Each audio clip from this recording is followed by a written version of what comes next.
مرحبا بكم أعزائي المستمعين في حلقة جديدة من برنامجكم المفضل بإذن الله، حكاية من الصين.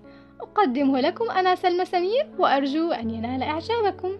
تحدثنا في الحلقة السابقة عن عادة التحية، واليوم دعونا نبدأ بعادة جديدة وهي المصافحة، حيث عندما يحيي شخصان أمريكيان بعضهما البعض فإنهما بصورة طبيعية يتصافحان، وعندما تحيي النساء الفرنسيات بعضهم البعض فإنهم عادة يحتضنون أو يقبلون خدي بعضهم الآخر.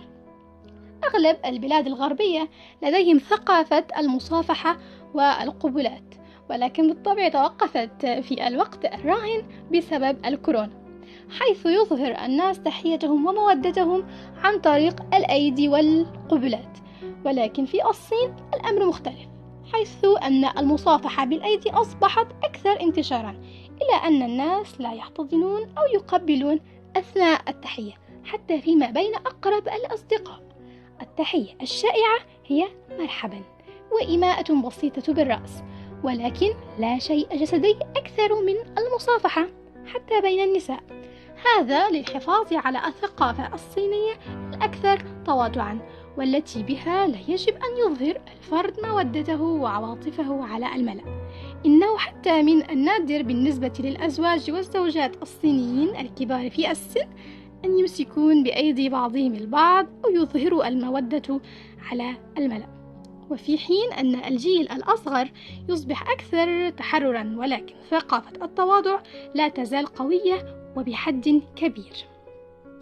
حيث تقول المؤلفة: أحيانا يسبب هذا بعض الحيرة لدى صديقاتي من عبر العالم، لأنهم يتوقعون أن صديقاتهم الصينيات سوف يقومون بمعانقتهم بعد مشاركة العشاء أو الخروج بالمساء، ولكن الآن أغلب صديقاتنا الصينيات يتوقعن مثل هذه المودة من الغربيات، وهن سعيدات للغاية بها، ولكن تلك العادة تطبق مع الغربيات لا الصينيات.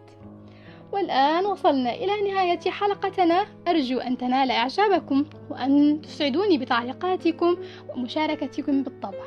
دمتم في رعاية الله وأمنه، والسلام عليكم ورحمة الله وبركاته.